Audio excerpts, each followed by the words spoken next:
ቀዳማት ባላሻራ የአክሱም ዙፋን አልጋ ወራሽ ቅድማልም መንግስት ወጣኝ ቅድማልም ጥበብ ጠንሳሽ አማራን ስልጡን ህዝቦች የሃሮሃን የተጠበቅን ሐውልት ያቁም መቅደስ ያነጽን ድንጋይ ፈልፈለን አለጠርበን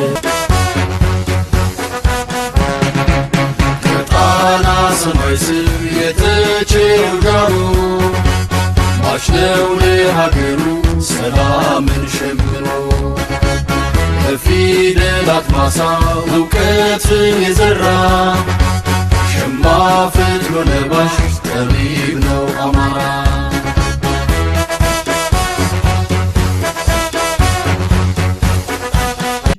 እንደምን አላችሁ? እንዴት ናችሁ? ደህና ናችሁ ሆይ? በዛሬው ዕለት ወደ እናንተ ይሆናሉ የምላቸውን ሐሳቦች ይዤ ቀርብ ያለሁና ወደ እናንተ ይዤ በምቀርብበት ሰዓት በእውነቱ ቁም ነገርን ገብይታችሁ በአጠቃላይ የአማራ ሕዝብ ከትንሽ እስከ ትልቁ በጽሞና እየመረመረ ነገሮችን ወደ ማይቀራው ጣራ ላይ መድረስ ስለሚያስፈልግ ከትንሽ እስከ ትልቅ ወደ ግንዛቤ ውስጥ ያስገባል፣ ወደ ግንዛቤ ይወስዳል በሚል ደረጃ የሚነሱ አንዳንድ ጉዳዮችን ሰብሰብ አድርጎ ማቅረብ ነውና ታዲያ ወደ እናንተ እነዚህ ሰብሰብ አድርገን የምናቀርባቸውን ጉዳዮች ስናደርስ በደስታ ነው። በድጋሚ እንዴት ናችሁ እያልኩ ማማ ሁልጊዜ ከፍታ ነው። ማማ ምንጊዜም ከፍታ ከሆነ እንደ ምሳሌ የምንወስደው የሀገራችንን አርሶ አደር ነው። አርሶ አደሩ ሰብሉን የሚንከባከበው በተለይ ከአዋፋት ከተለያዩ ሰብሉን ሊያወዱ ከሚችሉ ነገሮች ሊከላከል የሚችለው ከፍታ ላይ ሆነ ነው። የአማራ ሕዝብንም እንደ ሕዝብ መከላከልም ሆነ አጠቃላይ ቀጣይ ሕይወቱን ልክ በተሟላ መንገድ እንደ ማንኛውም ዜጋ መኖር የሚያስችለውን ሁኔታ መፍጠር የሚቻለው ከፍታ ላይ ሲሆን ብቻ ነው። ከዛ ውጭ በጸሎት ወይንም በሌላ መንገድ ብቻ ኑሮህን ሕይወትህን አጠቃላይ ማቆየት የማትችልበት መሆኑን በዘመናት ታይተዋል። አማራ በየአቅጣጫው ሲሳደድ የሆነውን አይተናል። የሃይማኖት አባቶች ምን አደረጉ ብለን ስናይ የሃይማኖት አባቶች እንኳን የአማራውን ሕዝብ እንደ ሕዝብ ይህን ነገር አታድርጉ፣ እንደ ሕዝብ መነካት የለበትም፣ ሕዝብ ነው፣ እኛ የሕዝብ አባቶች ነን ብለው ሊወጡለት ያልቻሉት ሕዝብ ነው። እሱ ብቻ አይደለም፣ የራሳቸውንም እንኳ ይችን የኢትዮጵያ ኦርቶዶክስ ቤተ ክርስቲያን አሳልፈው የሰጡ ለሚፈለገው ውድመት ያዘጋጁ አባቶች ያሏት ኢትዮጵያ ነች። ኢትዮጵያ ዛሬ የከፋ ሁኔታ ላይ መሆኗ ለማንም ነው ግልጽ ነው ማለት ይቻላል። ስለዚህ ወደ ከፍታው ወጥቶ ነገሮችን ማስተካከል ያስፈልጋልና ወደ ከፍታው ካልተወጣ ሕይወትን ማቆየት አይቻልምና ስለዚህ በማንኛውም መንገድ ጎርፍ እንኳ ሲመጣ ከፍታ ላይ ሆኖ እንጂ ዝቅተኛ ቦታ ላይ ሆነ አይደለም የምትተርፈው። ከዚህ ቀላል ተፈጥሯዊ ምሳሌ እንኳ መውሰድ ያስፈልጋል። ስለዚህ ሕዝባችን ወደ ከፍታ መውጣት መቻል አለበት። ወደ ከፍታ ሲወጣ ወደ ከፍታ እንዳይወጣ የሚጎትቱት የራሱ ሰዎች አሉ። የራሱ አማራ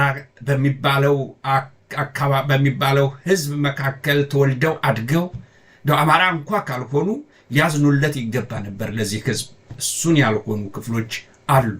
አማራም ሆነው ደግሞ ሆዳቸው የበለጠባቸው በርካቶች ናቸው።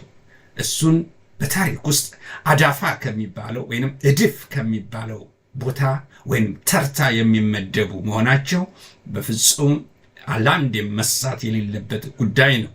ታዲያ ወርቃማው የህልውና ትግል በደም የሚጻፍ ዘመናትን የሚሻገር የትውልዱ አርበኝነት ኃይለኛ ነው። ቃሉ ኃይለኛ ነው። ወርቃማው የህልውና ትግል እንዴት ወርቃማ ሆነ የሚለውን የምናይበት ይሆናል። ወርቃማ የህልውና ትግል ውስጥ ብዙ ነገሮችን የምንዳስስ ይሆናልና ቆይታችሁ ከኛ ጋር ይሁን። ታዲያ ለዚህ ለወርቃማው የህልውና ትግል ደግሞ የገቢ ማሰባሰቢያ ፕሮግራም ተዘጋጅቷል። የገቢ ማሰባሰቢያ ፕሮግራሙ ላይ ማስታወቂያ ልከውልናል። ለዚህ ገቢ ማሰባሰቢያ የሚቃኑንም እንዴት መደረግ እንዳለበት ህዝቡ እንዲያስታውስ በተለይ በውጭ ያለውም ጉዳዩን በትኩረት እንዲከታተለው በማለት ልከውልናል። ማለት እንደ አውሮፓውያን አቆጣጠር ወይንም እንደ ነጮች አቆጣጠር በሰኔ 22 የሚሆን ነው። ይሄ ማለት ከአራቱም ቀጠና የተውጣጡ ወይንም የተመደቡ የአጭር ጊዜ የገንዘብ ወይንም የእርዳታ አሰባሳቢ ለወገናችን በቦምብ፣ በድሮን፣ በከባድ መሳሪያ እንዲሁም ደግሞ በአጠቃላይ በሰራዊቱ እየወደመ ያለውን ወገናችንን ለመታደግ የሚያስችል የገቢ ማሰባሰቢያ ፕሮግራም የመጨረሻው ፕሮግራም ማለትም ይሄ ኮሚቴ የመጨረሻ ስራውን ሰርቶ የተመደበበት ወይንም የተሰጠው የጊዜ ገደብ አለ። በዚያ ገደብ ውስጥ ሰርቶ የሚያቀርበው ከህዝቡ ከወገኑ ሰብስቦ ወገኑን ለመርዳት በሚያደርገው እንቅስቃሴ ውስጥ እንግዲህ ያሉት ኮሚቴዎች የመጨረሻ ጥሪያቸውን አዘጋጅተዋል። ይሄ ማስታወቂያ አለ። ይሄም ማስታወቂያ ሰምተን ቀጥታ ወደ ቀጣዩ ፕሮግራማችን እንሄዳለንና ቀጥታ ወደ ማስታወቂያው ይዣችሁ ልሂድ።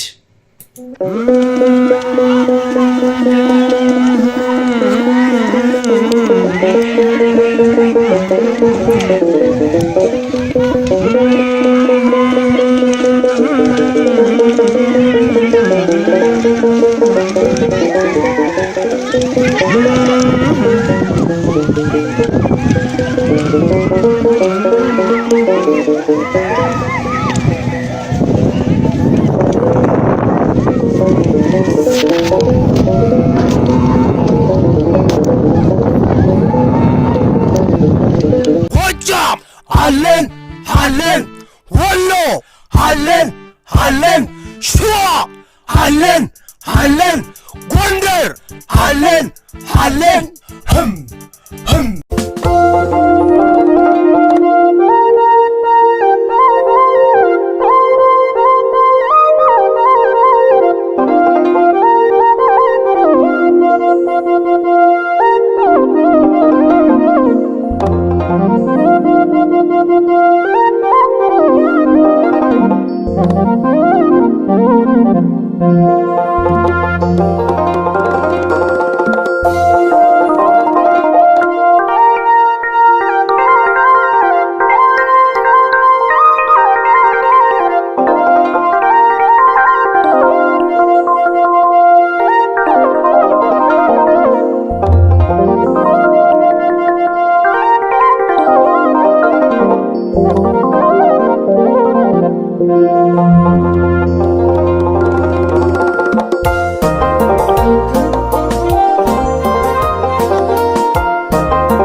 ተመልካቾቻችን በተለይ በውጭ ሀገር የምትኖሩ አብዛኛው በውጭ ሀገር ለምትኖሩት ይመለከታል። እንዲሁም የአማራ ልጆች በየትኛውም ቦታ ያላችሁ አገር ውስጥም ከሀገር ውጭም የሚል አይደለም፣ ግን አብዛኛው በውጭ ሀገር ያለው በከፍተኛ ደረጃ ርብርብ ሊያደርግ ይገባዋል። ምክንያቱም ወገን ነው። ወገናችን እያለቀ ነው።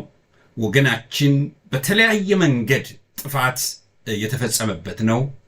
በተለያየ መንገድ እልቂት እየተፈጸመበት ነው።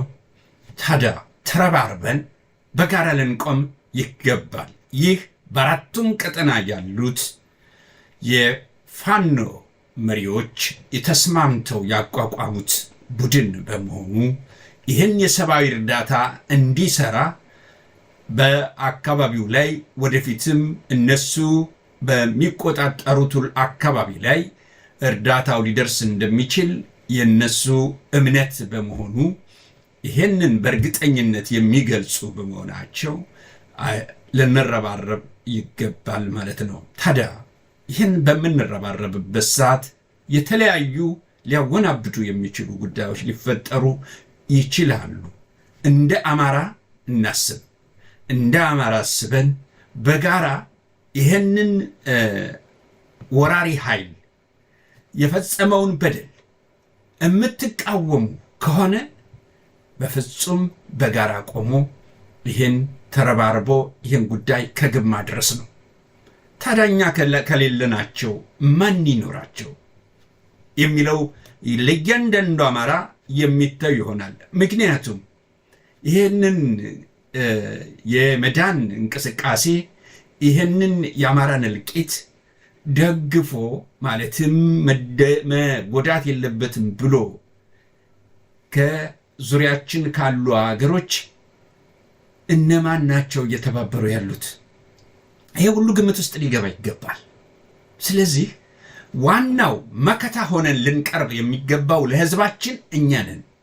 እኛ ለህዝባችን መከታ መሆን ካልቻል እንዲሁ ውርደቱም ሽንፈቱም ድቀቱም እልቂቱም የሁላችንም ነው። የማንም ብቻ አይደለም፣ የሁላችንም ነው። ይህን ግምት ውስጥ ልናስገባ ይገባል ወገኖቻችን። ታዲያ የአማራውን እልቂት ያንገበገባችሁ ካላችሁ ሌሎች ደግሞ ኢትዮጵያኖች ከዚህ ጎን ልትሰለፉ ይገባል። የግድ አደባባይ ላይ ወጥታችሁ ማድረግ የለባችሁም። አማሮችም ብትሆኑ የግድ አደባባይ ላይ ወጥታችሁ እንድታደርጉት አይደለም። እርስ በርስ ተነጋግራችሁ ለኮሚቴው የሆነ መንገድ እየፈለጋችሁ ማድረግ ትችላላችሁ። እንድትታወቁም ካልፈለጋችሁ በዛ መንገድ ማድረግ ትችላላችሁ። እና ይሄንን እንቅስቃሴ እንግዲህ በማስታወቂያውን ወደፊት ደጋግመን እናቀርብላችኋለን። ሌሎችም የሚዲያ ባለሙያዎች በየአቅጣጫው ያቀርቡታል። ተረባርበን ከጎናቸው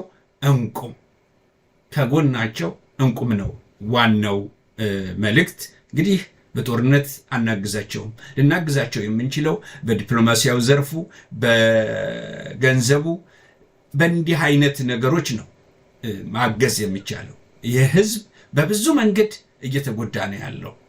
ይህን ነው የምለው። በተረፈ መልካም እንግዲህ ቆይታችን ጥሩ እንዲሆን እየተመኘሁ፣ አጭር ነው ቆይታችን። ታዲያ በዚህ አጭር ቆይታችን ውስጥ አሁንም ወርቃማው የህልውና ትግል በደም የሚጻፍ ዘመናትን የሚሻገር የትውልዱ አርበኝነት ወርቃማ የህልውና ትግል ስንለውን አማራው ተገፍቶ መጨረሻ ላይ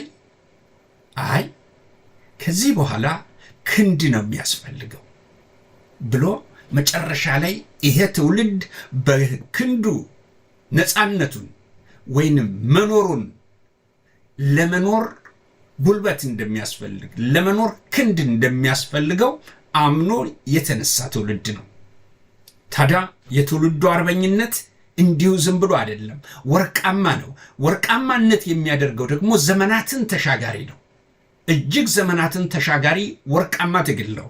ይሄ የአማራ የህልውና ትግል ሲጀመር ከሱዳን ተነስቶ አይደለም፣ ከኬንያ ተነስቶ አይደለም፣ ወይንም ከጅቡቲ ወይንም ከኤርትራ ተነስቶ አይደለም።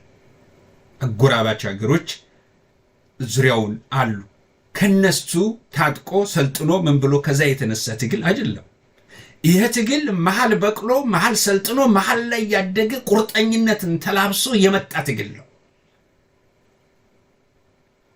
ብአዴንን ከባህር ዳር ነቃቅሎ እንዲፈረጥጥ ያደረገው በጥቂት ቆራጦች በጥቂት መሳሪያ ነው። ዛሬ ያ ነው ወይ? ዛሬ የተለወጠ ኃይል ላይ የደረሰበት በመሆኑ ህዝባችን ይህን ግምት ውስጥ በማስገባት የወርቃማው የህልውና ትግል የሚጻፈው በመስዋዕትነት ደም ነው። መስዋዕትነት እየከፈሉ ያሉ ጀግኖቻችን በነሱ የህይወት በነሱ ደም ይህ ታሪክ ወደፊቱ የዚህ የትውልዱ አርበኝነት ታሪክ እየተጻፈ ያለው በነሱ ደም ነው። ቀለም ተበጥብጦ የሚጻፍ ብቻ አይደለም፣ ደማቸው ቀለም ሆኖ ያገለግላል።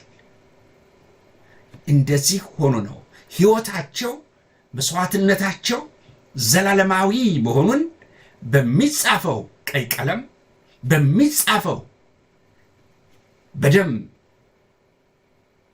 ታሪካዊ ሁኔታዎች እንዲሁ ዝም ብሎ አይደል፣ በደም ነው የሚጻፈው የሚለውን ህዝባችን ሊያውቅ ይገባዋል። እያንዳንዱ የታገለ ብቻ አይደለም፣ መሳሪያ የያዘ ብቻ አይደለም። በእያንዳንዷ መንገድ የረዳ ሁሉ አርበኛ ነው። በእያንዳንዷ መንገድ ከዚህ ከፋኖ እንቅስቃሴ ትግል ጎን የቆመ ሁሉ አርበኛ ነው። እኔ እንደ ምሳሌ የማነሳው ህወሓቶች መድፌ በሬዲዮን ሲያስተላልፉ መድፌ ረዳችን ብለው እንቁላል 2 እንቁላል 3 እንቁላል የረዳችን ብለው ይናገሩ ነበር በሬዲዮ ጣቢያቸው። ያኔ ወደ ትግል ውስጥ ሆነው ወደ ማዕከላዊ መንግስት እየመጡ በነበረበት ሰዓት እንዲህ አይነት ለህዝባቸው ይሄንችን ከቁም ነገር ነው የሚያስገቧት እያንዳንዷን ማለት ነው። ይሄን አርገው ነው ህዝባቸውን ለዚህ ትግል አሰልፈው እዚህ የደረሱት። ታዲያ ሁሉም ጥቅም አለው ለማለት ነው። ጥቅም አለው። ትንሽ ነው ትልቅ ነው የሚባል ነገር አይደለም።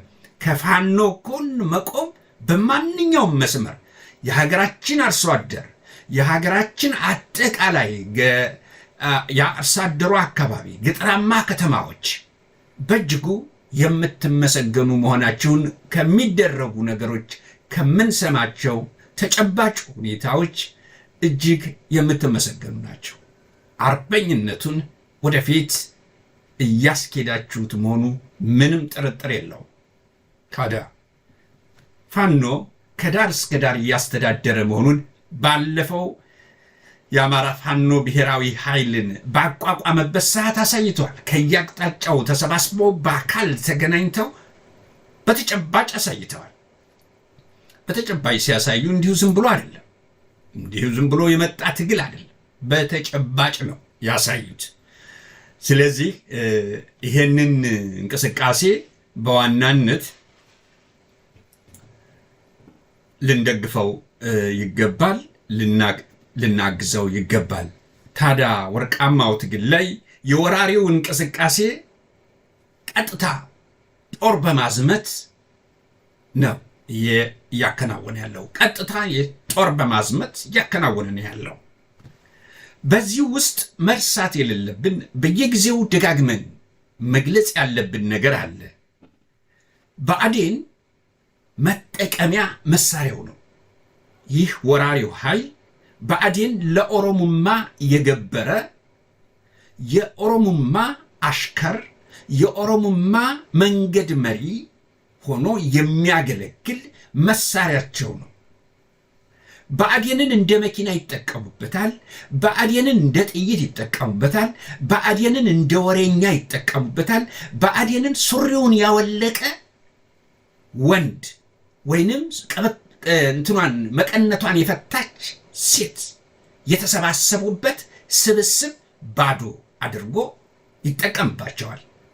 እንደ ምሳሌ ማሳየት ያለብን ነገር አለ። ስንት ነው አማራ ክልል በሚባለው ላይ ስንቶችን ነው የቀያየራቸው? ስንቶች ነው የተቀያየሩት?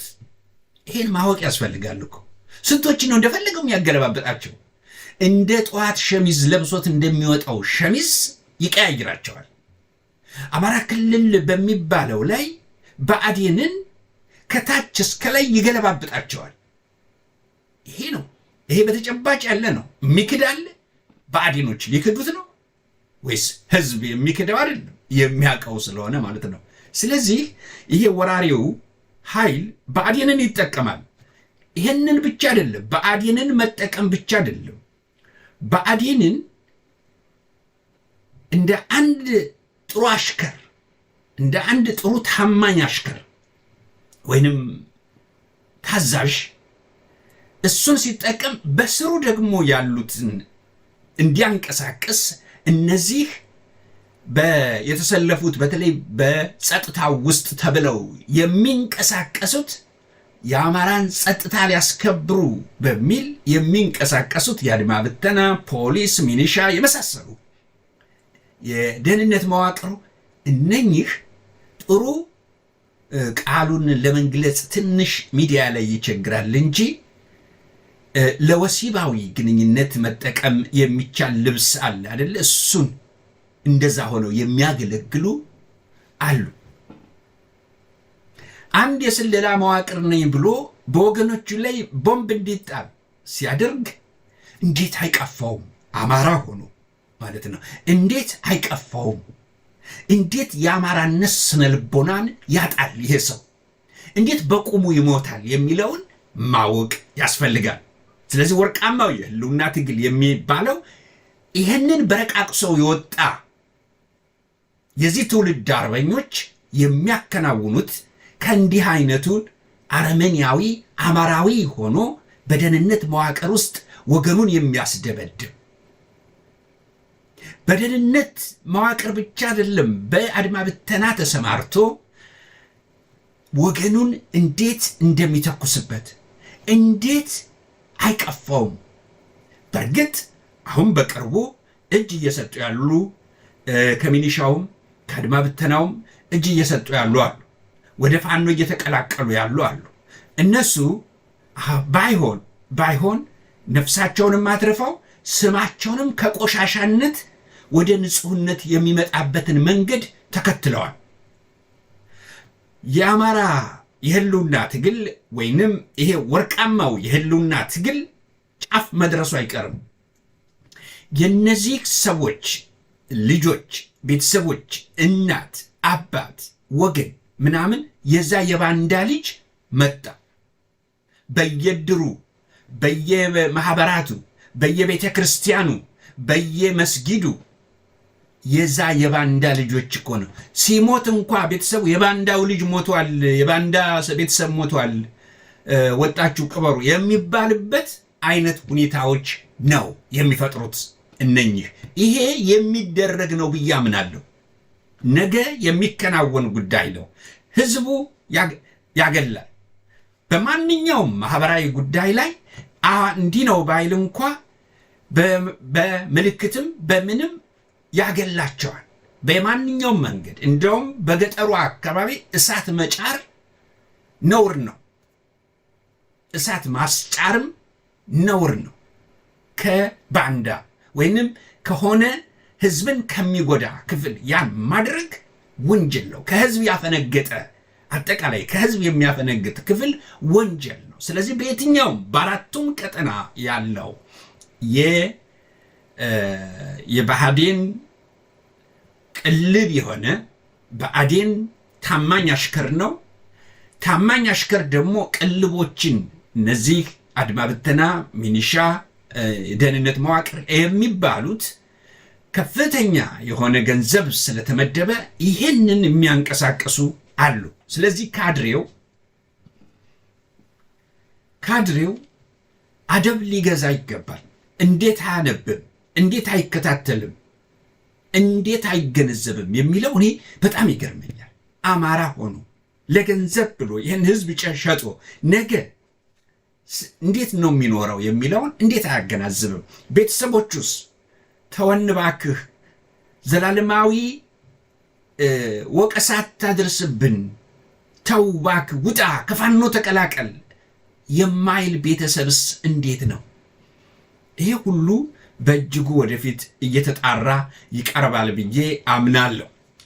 እየተጣራ በታሪክ ውስጥ የሚጻፍ ዘመናችንን የሚሻገር ልጅ የልጅ ልጅ እየጻፈው እየተማረበት የሚሄድ በትምህርት ቤት ደረጃ ሁሉ ይሰጣል ብዬ አምናለሁ። የባንዳነት ባህሪ ምን እንደሆነ ታዲያ ልጆቻቸው በዛን ሰዓት እነዚህ ባንዳዎች ልጆቻቸው ያፍራሉ እኮ ትምህርት ቤት ሄደው እኔ የባንዳ ልጅ ነበርኩ ወይ ብሎ የሚል ልጅ ትምህርት ቤት ሊፈጠር ነው ማለት ነው። ይህን በእጅጉ ልትነቅፉት ይገባል። ይህንን ወራሪ ኃይል ብአዴንን ነቅፋችሁ ከህዝባችሁ ጎን ልትቆሙ ይገባል። መንገድ እንዴት ትመራላችሁ? ለየትኛው ብላችሁ እና ይሄ መታወቅ መቻል አለበት የሚል ነው። ታዲያ ይሄ ወርቃማው ትግል ግን በዚህ ላይ አንዳንድ ጉዳዮች ሊኖር ይችላል። ወርቃማው ትግል የህልውና ትግል በየትኛውም በአራቱም ቀጠና ያሉ የፋኖ መሪዎች፣ የፋኖ ወታደራዊ አዛዦች፣ የፋኖ ዘመቻ መምሪያዎች፣ የፋኖ የፖለቲካ ኃላፊዎች፣ የፋኖ ደህንነት ክፍሎች በተለያየ አቅጣጫ ሊያከናውኑት የሚገባ ግን አንድ ጉዳይ አለ ብዬ አስባለሁ። ምንድን ነው ይሄ? ጦርነት ፊት ለፊት ያለውን መቅጠም ብቻ አይደለም። ሽባ ማድረግ የሚቻልበት በዓለም ደረጃም ብዙ ነገሮች ይኖራሉ። ስለዚህ ይሄ ክረምት ለመስከረም እጅግ እንኳን አደረሳችሁ የምንባባልበት በደመቀ ሁኔታ የምንጠያየቅበት ልታደርጉት ይገባል። በየትኛውም ከተማ ብአዴንን ወክሎ ህዝብን የሚጎዳ ለኦሮሞማ ግልጋሎት ለመስጠት በብአዴን ተጠልሎ የሚያገለግል ማንኛውም ካድሬ አንድ ጥበቃ፣ ሁለት ጥበቃ፣ ግፋ ቢል 3 ጥበቃ ነው የሚኖረው። ታዲያ እሱን በአንድ ቀን ለሳምንታት ለሁለት ሳምንትም ሊሆን ይችላል፣ ግን እቅድ ወጥቶለት በአራቱም ቀጠና አንዴ ሺዎችን፣ 2 ሺዎችን፣ 3 ሺዎችን ልትቆጣጠሩ የምትችሉበት ሁኔታ መፍጠር ነው። እኔ አጥፉ አልልም፣ እንደዛ ማለት አይደለም፣ ግን ልትቆጣጠሩ የምትችሉበት ሁኔታዎች ይኖራሉ ብዬ አስባለሁ። ጊዜው የናንተ ነው፣ ሰዓቱ የናንተ ነው፣ ወርቃማ ነው። እናንተ ናችሁ ተነስታችሁ የምትሄዱት። ሳትፈልጉ ቁጭ ትላላችሁ፣ ስትፈልጉ የምትዋጉበት ነው። ስለዚህ ወርቃማ ነው። እናንተ በፈለጋችሁ ሰዓት ተንቀሳቅሳችሁ አጥንታችሁ ደህንነት ስራውን ሰርቶ ቀጥታ ሲያቀርብ የእናንተ ይመስለኛል። እንግዲህ በዛ መንገድ የምትሄዱ ስለሚመስለኝ ነው ይህን የምለው። ስለዚህ ይሄ የህዝብም ጥያቄ ነው። በተለይ በየከተማው ያሉት የዚህ የወራሪው ኃይል እና የብአዴን አሽከሮች የሚያከናውኑትን በየቦታው ያሉ ካድሬዎችን እኮ ቢቆጣጠሯቸው አለቀ። ጥቆማው ያከትማል ማለት ይሄ በየቦታው ላይ ያለውን ድሮን የሚያስተኩሰውን ሁሉ ሰንሰለቱ ብጥስጥሱ ይወጣል፣ እንቅስቃሴዎች ሽባ ይሆናሉ። ስለዚህ ትኩረት ማድረግ ያለባቸው በከተሞችም በተለያየ ቦታ ላይ ያለውን የብአዴንን ካድሬ እና የአድማ ብተና መሪዎች፣ የሚኒሻ መሪዎች እንደዚህ የመሳሰሉትን አጠቃላይ ህዝብን ለመውጋት ትዕዛዝ እየሰጡ ያሉትን እንዲህ ሽባ ከህዝብ ከፋኖ ጋር ያልቆሙትን የመረጡ 10 ሊኖር ይችላል አንድ ከተማ ላይ። ከ10ሩ ስንቱ ነው ለብአዴን በጣም ቁርጠኛ ሆኖ አሽከርነቱን የሚያሳይ? ሌላውስ ለህዝብ እያሰበ ደግሞ ህዝብ መደብደብ የለበትም እያለ ግን ደግሞ እንዲሁ ለሆዴ ነው ብዬ የሚል አለ። እሱን አንጥራችሁ ያኛው ትምህርት እንዲወስድ አንጥራችሁ አይታችሁ መያዝ ያለባችሁን የምትይዙበት ወርቃማ ክረምትን ወርቃማው ክረምት አማራ ባልታሰበ የአማራ ፋኖ ባልታሰበ ሰዓት በአራቱም አቅጣጫዎች እርምጃ ሊወስድ ይገባል የሚሉ ተከታታዮች አሉ፣ መልእክት የሚያደርሱን አሉ። ስለዚህ ምናልባት በአራቱም ቀጠና ያላችሁ የፋኖ መሪዎች ይሄ ጉዳይ በአጠቃላይ ህብረታችሁንም ያጸናልና ነገሮችን ይቀንሳልና የድሮንና የከባድ መሳሪያዎችን ወይንም የስንቅና የትጥቅ አቅርቦቶችን ለወራሪው ኃይል የሚፈልጋቸው ነገሮች ሁሉ ሽባ ይሆናሉ። ምንጩን ማድረቅ ያስፈልጋል። ገባር ወንዞች አሉ አይደለም፣ ማድረቅ ያስፈልጋል የሚል አይነት ሁኔታዎች አሉ።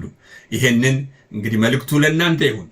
ወዳጅ ፋኖችን ማጠናከር፣ ወዳጅ ፋኖች የምንለው ማጠናከር ይዟል ወራሪው ኃይል ወዳጅ ፋኖች የሚላቸው አሉ።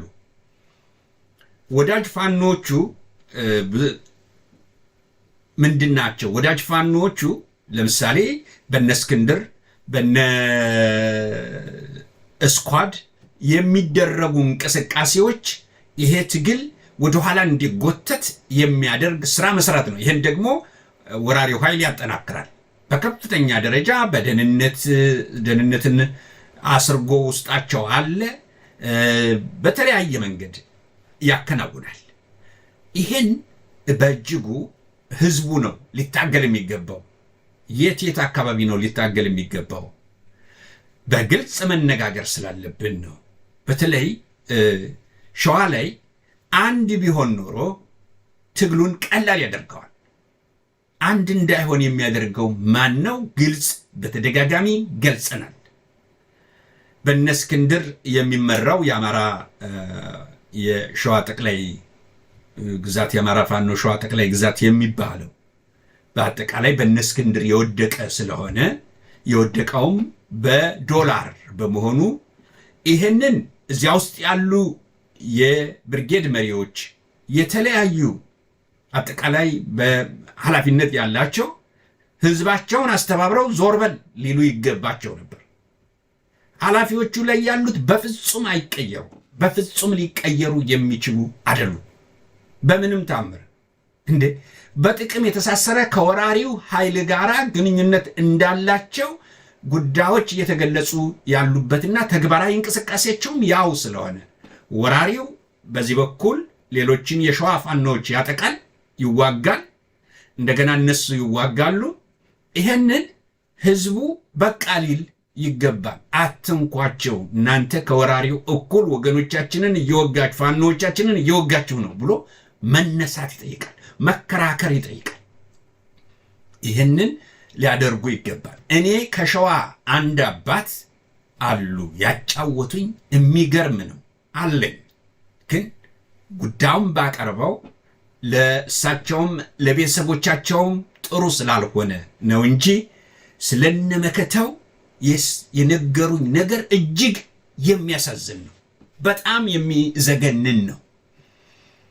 ስለዚህ ይህን ትግል እንደፈለገው እየተጫወተበት ያለ እስክንድር ደካማ ጎኖችን እዛ ያሉ መሪዎች ምንም ሊቋቋሙት የማይችሉ በደንብ በልቶ እንትን አድርጓቸዋል፣ አጥንቷቸዋል፣ በደንብ አጥንቷቸዋል። ጎረስ ያደርጋቸዋል። ዶላሩን አለቀ፣ ይላክለታል፣ ጎረስ ያደርጋቸዋል። ስለዚህ በምንም ተአምር የወገናቸው ጉዳይ ሳይሆን የወራሪውን እንቅስቃሴ ማጎልበት ነው፣ ሌላው ፋኖን እንቅስቃሴ መጎተት ነው። ይሄ ነው። ስለዚህ እነ ኮሎኔል ፋንታው መጨረሻቸው ያ ኮሎኔል ፋንታው እኮ የሚባለው ከናሳምነው ጋር ያኔ ተከሶ የነበረው ለካ አሳልፎ እንግዲህ ብዙ ነገር አለ። የጀነራል አሳምነውን ጉዳይ ስናነሳ ብዙ ነገሮች አሉ። አንነካካው እንጂ ከነካካ ነው በጣም ብዙ ነገሮች አሉ።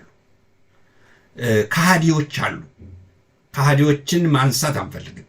ትግሉ የሚጠይቀውን ብቻ ትኩረት አድርገን እዛ ላይ መነጋገር ያስፈልጋል በሚል ነው። ይሄ ወሎ አንድ እንዳይሆን ከፍተኛ እንቅፋት ሆኖ የቆየ ሰው ነው።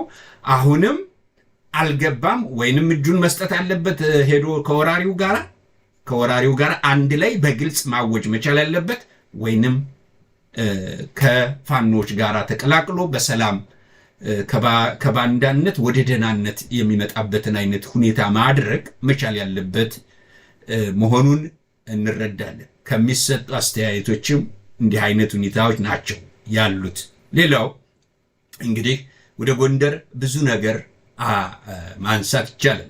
የጎንደር አርበኞች በከፍተኛ ደረጃ ትንቅንቅ እያደረጉ ነው። ከጠላት ጋር እየተናነቁ ያለበት ሁኔታ ነው ያለ። እንደው እንደ ምሳሌ ማንሳት የምንችለው አንድ ነገር አለ።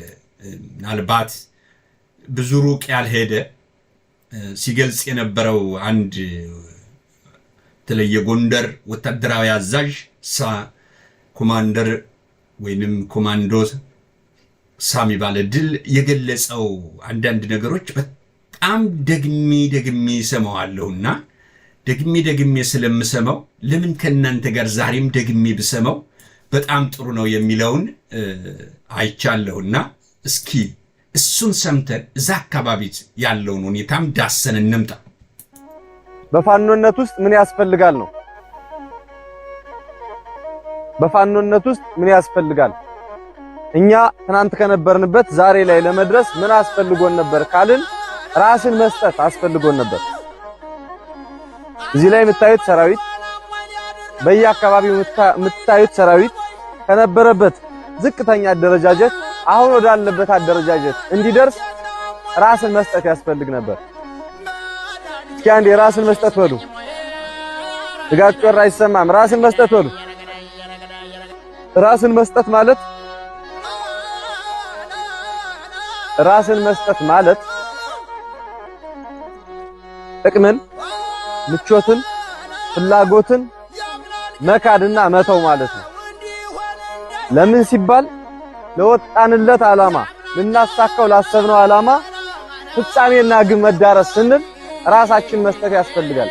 ፍላጎቶቻችን መተው ያስፈልጋል።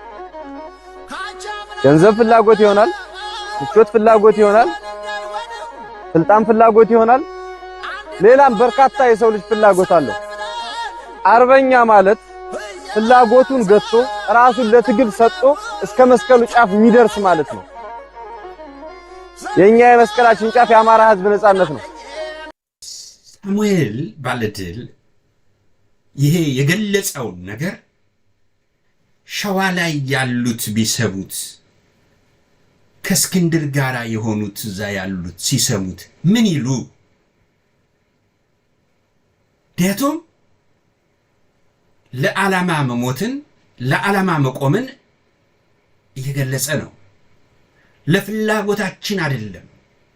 ፍላጎትን ትተህ ነው ቆርጠህ ነው እዚህ ትግል ውስጥ የምትቀላቀለው። ለፍላጎትህ ከሆነ እሱ ሌላ ጉዳይ ነው። ስለዚህ በተለይ እዛ ያሉት ሊሰሙት ይገባል። ጎንደርም ውስጥ ያሉት ይሄን ሊሰሙ ይገባል። ከዚህ ወንድማቸው ጋር ካልቆሙ ከማን ጋር ሊቆሙ ነው? ከማን ጋር ሊቆሙ ነው? ስለዚህ የጎንደርን ስም ሊያጠለሽ በሚችል መንገድ ተሰልፈው እስክንድር ከዛ በሚወረውርላቸው ሳንቲም እነ ሰለሞን አጠናው ገንዘቡን ላክልን እንጂ እነዚህ ኮበሌዎችን ድራሻቸውን እናጠፋቸዋለን እያለ እየሰበከ በሚያገኘው ገንዘብ ይህ ፍላጎትን መቆጣጠር አለመቻል ይሄው በግልጽ ያሳያል ማለት ነው። አሁን ሰለሞን አጠናውንና ይህን ወጣት እነዚህ ሁለቱን አንደበት ስናይ ይሄ ትውልድ እሳት የሆነ ትውልድ መሆኑን ያሳየናል። ስለዚህ ምን አይነት ታሪክ ነው እነ ሰለሞን አጠናው የሚጽፉት? የደበዘዘ ደብዛዛ የዛ የባንዳ ልጅ ነበረ፣ እንዲህ አድርጎ በገንዘብ ወንድሞቹን ሲያስገድል ሲያስመታ የነበረ፣ ወንድሞቹ ላይ ሲያዘምት የነበረ፣ እንዲህ አይነት ክህደት የፈጸመ ተብሎ የሚጻፍለት ማለት ነው እነ ሰለሞን አጠናው። ወርቃማ የህልውና ትግል ደግሞ በደም የሚጻፍ የዘመናችንን የሚሻገር ለረጅሙ የሚጓዝ ደግሞ የዚህ ትውልድ አርበኝነት ልክ እንደነሳሚ አይነቱ ማለት ነው። ይሄ በእውነት ሊገለጽ ይገባል። ለሁሉም ሊያውቀው ይገባል። እውነት ነው። እውነትን ደፍረን መነጋገር ያስፈልጋል። ስለዚህ ይሄ በእውነቱ በጣም በጣም የምንገልጸው ጉዳይ ነው። አንድ ሌላ ነገር እዚሁ ላይ ልጨምር። በአራት አቅጣጫ አይደለም በ44 አቅጣጫ ይምጡ፣ በአፍንጫቸው ማቆም እንችላለን፣ ትዊታቸውን ማስተንፈስ እንችላለን። አማራ ያለው አንድ አማራጭ ብቻ ነው። ይህ ህዝብ ጥቁሩም ነጩም የሚጠላው ህዝብ ነው። ካዳንም የሚያተርፈን ክርስቶስና ክንዳችን ብቻ አለ። ገና በጠዋቱ ትውልዱ እንዲታጠቅ፣ ትውልዱ እንዲሰለጥን። ይሄ ብቻ አይደለም፣ ባይታጠቅም የሆነ ነገር ወድቆ ብታገኝ እንዴት ልትጠቀምበት ትችላለህ? ቢያንስ ሰልጥነ ተዘጋጅተ ጠብቅ ነው ያለው። በየትኛውም እየተዘዋወረ አማራን እንዲደራጅ ከወንድሞቹ ጋር ሆኖ ሲሰብክ እንዲህ አይነት የትውልዱ አርበኝነት እንዲህ አይነት መሪዎችንም ያሳየናል። እነዚህን ነው እነ ሰለሞን አጠፋና ጠፋቸው የሚሉት። ይሄ ተገቢ አይደለም። እና ይሄ ምንድነው? ከምኑ ጋር ነው? ወዳጅ አድርጎ ያቋቋማቸው፣ ወዳጅ አድርጎ የያዛቸው ፋኖች ይሄ ወራሪ ኃይል አለ። በናገኘው ተሻገር የሚዘወር የግንኙነት መስመር አለ። ይሄን በጥንቃቄ ሊታይ ይገባዋል። በጣም በጥንቃቄ የጎንደር ፋኖ በጥንቃቄ ልታዩት የሚገባ ጉዳይ ነው። ስለዚህ ይህን እንደዚህ ካየን እየተከናወነ ያለውን አጠቃላይ እንቅስቃሴ መገምገም ማየት የእያንዳንዱ አማራ በተለይ ልሂቃኑ ይገባል የሚል መልእክት ነው የምናስተላልፈው። ታዲያ ለምሳሌ በውጭ ያለው የሶሻል ሚዲያ ወይም የሚዲያ ተጠቃሚውስ ምን እያከናወነ ነው ብለን ካየን በተለይ የሶሻል ሚዲያው ላይ ክፍት ባዶ ቤት ነው። ሶሻል ሚዲያ ማለት ባዶ ቤት ነው። እንደፈለክ የምትገባበት እንደፈለክ የምትወጣበት ባዶ ቤት ነው። ይሄ በር የሌለው ወይንም ምንም ግቢ የሌለው ባዶ በር ነው። በፈለከው ሰዓት ትገባለህ፣ በፈለከው ሰዓት ትወጣለህ፣ በፈለከውን ትናገራለህ፣ የፈለከውን ታደርጋለህ። በዚህ ነው ወይ የምንመራው የሚለውን እያንዳንዱ የአማራ ህዝብ እንዲጠይቅ፣ ምን ተነገረ ብቻ ሳይሆን ምን እየተከናወነ ነው? ይሄስ ክንውን እዚህ ትግል ላይ ምንድነው የሚያመጣው ነገር? ለበጎ ነው ወይ እንዴት ነው ብሎ መገምገም ማየት ያስፈልጋል። እንዲሁ ዝም ብሎ ለስድብ ጉዳይ ለወሬ ጉዳይ ብቻ አይደለም ልንጠቀምበት ልናየው የሚገባል። ቁም ነገሮችን ማየት ያስፈልጋል። ቁም ነገሮችን መከታተል ያስፈልጋል። ብዙ ነገሮች አሉ በሶሻል ሚዲያው ላይ። አሁን ራሱ ወራሪው ኃይል ከፍተኛ ገንዘብ መድቦ የሚያከናውነው ነገር አለ። ለምሳሌ አንድ ነገር ላንሳ። መሳይ መኮንን በቅርቡ ያደረገው ነገር ከጀነራሉ ጋር ያደረገው መመላለስ ለህዝብ ይፋ አድርጎታል። እኔ በእውነት በአሁኑ ሰዓት ያን በማድረጉ ሊደነቅ ይገባል። ያን በማድረጉ ምክንያቱም ስንቶቹ ተሸሽገው የሆነን ጥቅም አግኝተው ዝም ብለው ይሆን የሚለው ጥያቄ የሚጭር ነው። ስንቶቹ ነው ይሄ ነገር የተደረገላቸው? ስለዚህ የሚዲያ ሰዎቻችንን መገምገም ያስፈልጋል፣ ማየት ያስፈልጋል። የሚዲያ ሰዎች እነማን ናቸው? ምን እየሰሩ ነው እያደረጉ ያሉት? የአማራን የህልውና ትግል ወይንም ይህን ወርቃማ የህልውና ትግል ምን ሲያደርጉ ነው የምናያቸው የሚለውን በደንብ ማየት ያስፈልጋል። ወደ ኋላም ሄዶ የነበረውን ሁኔታ መቃኘት ያስፈልጋል። እነኚህን እንዲህ አይነት ሁኔታዎችን ማየት ያስፈልጋል። ወራሪው በከፍተኛ ደረጃ ምደባዎችን እያደረገ የገንዘብ ድጎማዎችን የገንዘብ ምደባዎችን እንደሚያደርግ ነው። ዘንተና መሳይ ለጀነራሉ ምንም ችግር የለም እስኪ እንመካከር ቢል ቀጥታ የተወሰኑ ሚሊዮኖች በብር ደረጃ ማለት ነው። በዶላር ያን ያህል ላይሆን ይችላል፣ ግን በብር ደረጃ በሚሊዮኖች 2 3 4 ሚሊዮኖች ወይንም 5 ሚሊዮኖችም ሌላም በአንድ ጊዜ ብቻ አንድ ቤት አዲስ አበባ ላይ ዛሬ 10 ሚሊዮን 20 ሚሊዮን የደረሰበት ነው አይደል? ቀጥታ ያ ይደረግለታል። በእርግጠኝነት ይሄን ደፍረን እንነጋገር። ይሄ ልጅ ቢሰማቸው ኖሮ ይሄ ሰው ቢሰማቸው እሺ በቃ እስኪ እንመካከር እናድርግ ቢላቸው ይሄ ቀጥታ ይመደብለታል። በውጭ ሀገር ያ ተመንዝሮ የሆነ ነገር ሊያረጉለት ይችላል። በቃ ለስራ ማስኪያጃ ተብሎ ይመደብለታል። ስለዚህ ዩቲዩብ ላይ ከሚያገኘው ይልቅ ያንን ቢያደርግና ያን ቢያገኝ ያው ሆድ ነው እዛ ላይ ቢያደርግ ይቻላል። ግን የተናገረው ቃልና ለሰውየው የሰጠው መልስ እንዳለ ቁልጭ አድርጎ ያንን ማቅረቡ እጅግ የሚያስመሰግነው አይነት ሁኔታ። ስንቶቹ ናቸው ታፕታፕ አርጉ ምናምን አርጉ እያሉ የሚሉ ሰዎች ስንቶቹ አግኝተው ይሆን ነው። እና ዘመቻውን ስናይ የሚደረጉት የፋኖ ላይ የሚከናወኑትን ነገሮች ስናይ በእጅጉ ልንመረምር የሚገባን ጉዳይ አለ። በፋኖች ላይ የሚደረገው ዘመቻ አካባቢ እየተጠራ የሚደረጉ ነገሮች አሉ። እነዚህ ላይ ከባድ ጥንቃቄ አድርገን ይሄንን ወደ ጥያቄ ልንወስደው ይገባል የሚል እምነት አለኝ። ከዚህ በኋላ እያጠሩ መሄድ ያስፈልጋል። ጠላት መስሎ ነው፣ ባንዳ መስሎ ነው የሚቀርበው፣ ተመሳስሎ ነው የሚቀርበው። ምክንያቱም ትግልን የሚጎዳ እስከሰራ ድረስ ተመሳስሎ ያ የተሰጠውን ተልእኮ መፈጸም ነው። ይሄ ነው የሚሆነው፣ ከዚህ ውጭ ሌላ ነገር አይደለም። ለዚህ ደግሞ ፋኖቻችን በአራቱም ቀጠና ያላችሁ ፋኖች አንደኛ የግንኙነት መስመራችሁ ምን አለ ከሁነኛ ሚስጥር ከሚጠብቅላችሁ ጋር አንድም የፈለገው አይነት ሰው ይሁን ሚስጥር ከሚጠብቅላችሁ ሰዎች ጋር ተወያዩ። እንደው ሚዲያ ስለሆነ ወይንም ዩቲዩብ ላይ የሚጠቀም ወይንም ቴሌግራም ላይ የሚጠቀም ወይንም ቲክቶክ ላይ የሚጠቀም ሰው በቃ ከሆነ እናንተን ካላችሁ በቃ ቶሎ ነው በቃ እንትን የምትሉት። ይሄንን አቁሙ። ምክንያቱም ወርቃማው የህልውና ትግል ላይ ቆሻሻ መግባት የለበትም። ቆሻሻ እንዳይኖር ማድረግ መቻል አለባችሁ። አዎ በአንድነታችን ጉዳይ ላይ ከፍተኛ የስለላ መዋቅሩ ከፍተኛ ስራ እየሰራ መሆኑን ከዚህ በፊት የአማራ አንድነት ሊመጣ ሲል የተሰሩ ደባዎች ነበሩ።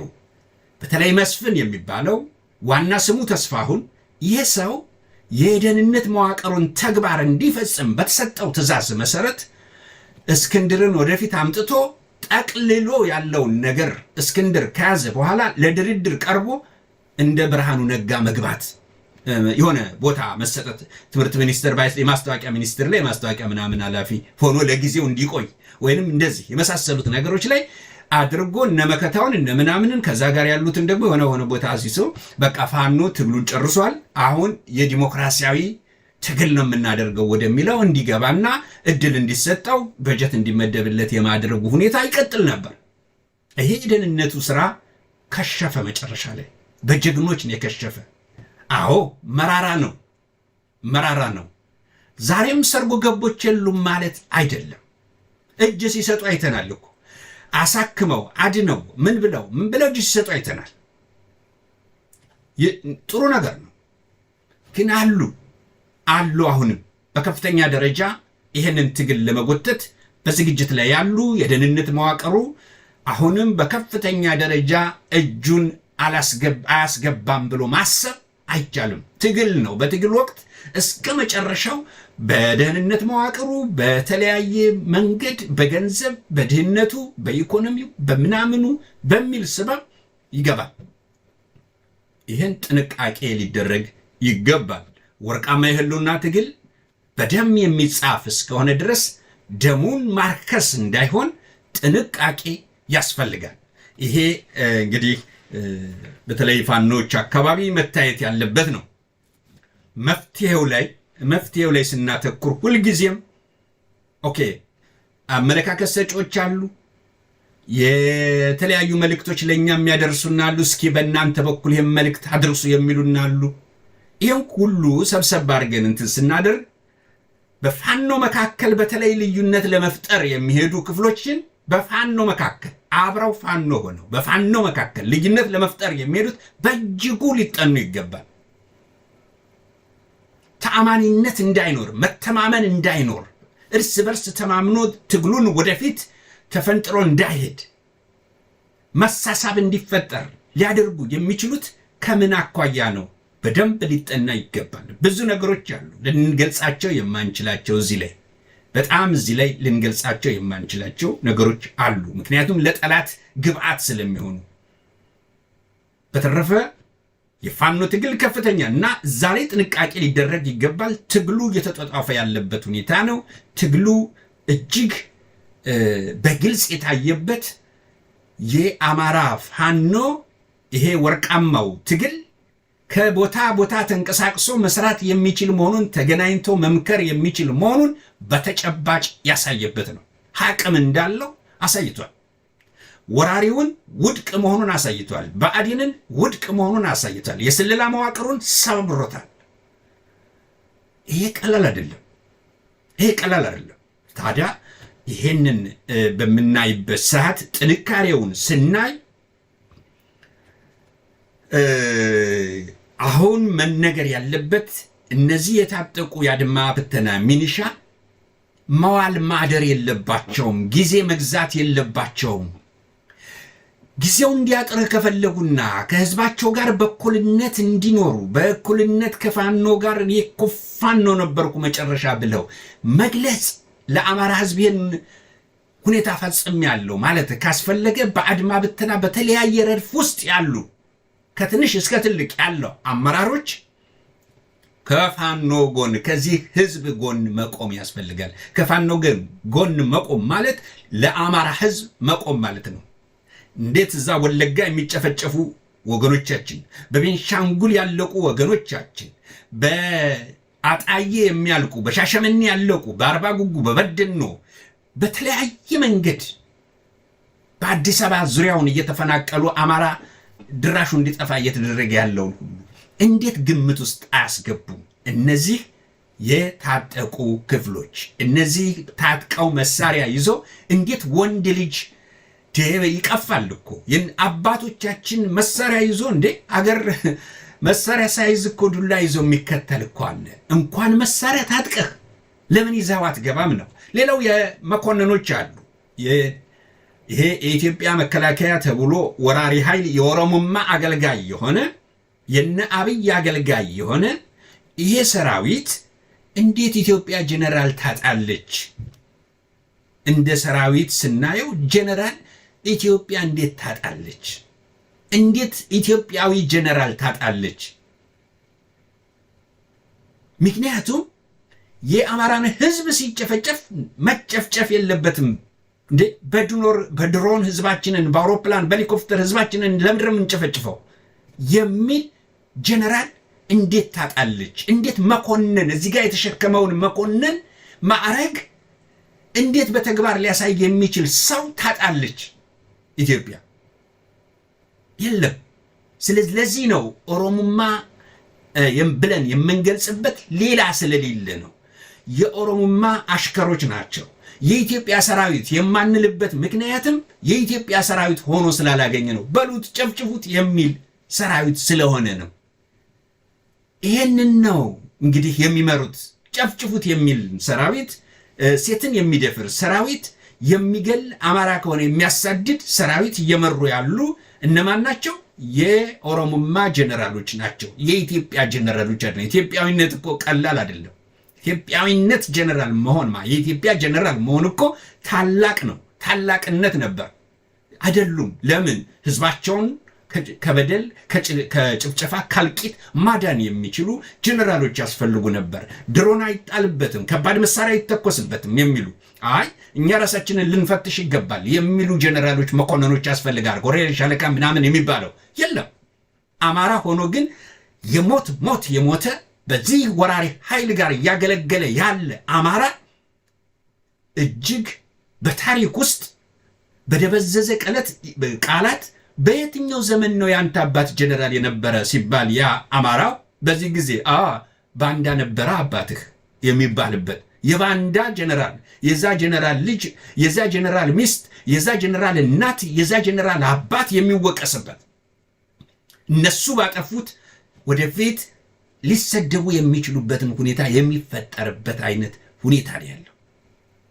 አባቶቻቸው ይህንን አድርገው ላይሆን ይችላል፣ ግን እነሱ ባደረጉት መጪውን የቤተሰብ ታሪካቸውን እያቆሸሹ የሚሄዱ መኮንኖች፣ ጀነራሎች፣ ሌሎችም በካድሬነት የሚያገለግሉት በተለያየ ስልጣን እርከን ላይ ያሉት እንዴት ለወገናቸው አይቆሙም የሚለው በእጅጉ አሳሳቢ ነውና ከወገናቸው ጎን ሊቆሙ ይገባል። ኢትዮጵያዊ ጀነራል ስለሌለን ኢትዮጵያዊ ጀነራሎች አሉን ብለን መናገር የምንችልበት ደረጃ ላይ ስላልሆን ለነሱ ጥሪ ማድረግ አይቻልም። ለኢትዮጵያዊ ጀነራል፣ ለኦሮሞማ ጀነራሎች በፍጹም ሊመጡ አይችሉም። ከዚህ በፊት በተደጋጋሚ ተገልጿል፣ ታውቋል። የያዘውን እንደው የፈለገው ቢሆን አንድ ኦሮሞ ህዝብ መበደል የለበትም ብሎ የሚያምን ከሆነ የያዘውን ጦር ይዞ ያ ኦሮሞ እኮ ከፋኖ ጋር መቀላቀል ይችላል። የያዘውን ጦር ይዞ አማራ ክልል በሚባለው የገባውን ጦር እንዴ እኔ ይሄኛውን ክፍለ ጦር ይዤ ቀላቀላለሁ ብሎ ዞር በል በቃ ፋኖ ጋር ሆኜ ታገላለሁ አንተ በቃ የሚል እኮ የኦሮሞ ጀነራል የለም። ለዚህ ነው የኦሮሞማ ጀነራል የምንላቸው። የኢትዮጵያ ጀነራል መሆን ይችል ነበር። ያም ቢያደርግ ለህዝብ ስለቆመ እሱ ኦሮሞ ነው፣ እሱ ከምባታ ነው፣ እሱ ሀዲያ ነው፣ እሱ ጉራጌ ነው፣ እሱ ሶማሌ ሊሆን ይችላል፣ አፋር ሊሆን ይችላል፣ ሌላም ሊሆን ይችላል። ግን ከህዝብ ጎን ስለቆመ የኢትዮጵያ ጀነራል ያሰኘዋል። ይሄ ኢትዮጵያዊ ጀነራል ነው ያሰኘው። ይሄን የሚያደርግ የለም። ስለዚህ እነሱ በእጅጉ ቢኖሩ እሰየው ነበረ፣ ግን የሉ። ልክ የኦሮሞም ማሽከር ናቸው። የአማራዎች ግን የሞት ሞት ነው። አማራ ሆኖ ከባንዳ ጋራ ያገለገለ ማለት ለኦሮሞማ ያገለገለ የባንዳዎች ባንዳ ነው። ማረግ እያለው ጦር ማዘዝ እየቻለ የተለያዩ ነገሮችን መስራት እየቻለ ያላከናወነ ይሄ በእጅጉ አሳዛኝ ነው። አማራው ማሸነፉ አይቀርም። ወርቃማው የህልውና ትግል በደም የሚጻፍ ዘመናትን የሚሻገር የትውልዱ አርበኝነት ጉዳይ ስለሆነ ማሸነፉ ፋኖ ማሸነፉ አይቀርም። ፋኖ ያሸንፋል። ታዲያ በዛ ጊዜ ውስጥ አሳፋሪ ታሪክ ላይ መቀመጥ የሞት ሞት ነው። የሞት ሞት ነው። የሞት ሞት የሚባለው እንደዚህ አይነት ዘላለማዊ ስለሚሆን ስለዚህ ይሄንን እንግዲህ በእጅጉ ተመልካቾቻችን እንግዲህ ያሉትን የወርቃማው የህልውና ትግል ላይ መደረግ ያለባቸውን አንዳንድ ጉዳዮች ከናንተ ጋር እንዲሁ መጋራት ስለሚያስፈልግ ተጋርተናል። በቀጣይ ፕሮግራም ላይ ደግሞ የተለያዩ ነገሮችን ይዤ ቀርባለሁኝ። ታዲያ በቀጣይ ፕሮግራም እስከምንገናኝ ለዛሬው በእጅጉ አመሰግናችኋለሁ። ታዲያ ለሌሎችም ጉዳዩን እንዲያውቁት ማድረግ ተገቢ ነው። ይህንን አድርጉ። መልእክታችሁን ላኩልን። በኢሜይላችን ላኩ፣ በስልካችን ደውሉ፣ መልእክቶቻችሁን አስቀምጡ። ሰላም ሁሉልን። መልካም ጊዜ።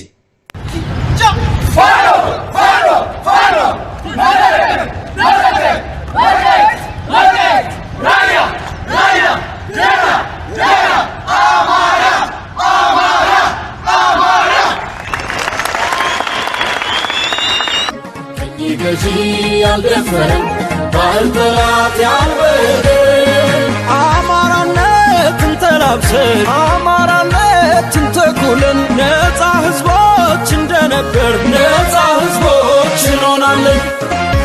አማራንን ነፃ ህዝቦች ታሪክ ባምዱ የዘከረን ቀኝ ገዢ ያልደፈረን ባህል ጠላት ያልበደን አማራነትን ተላብሰን አማራነትን ተኩለን ነፃ ህዝቦች እንደነበር ነፃ ህዝቦች እንሆናለን። ከአገር ዘርፈን የማንከብር ቅርስ አውድመን የማንለማ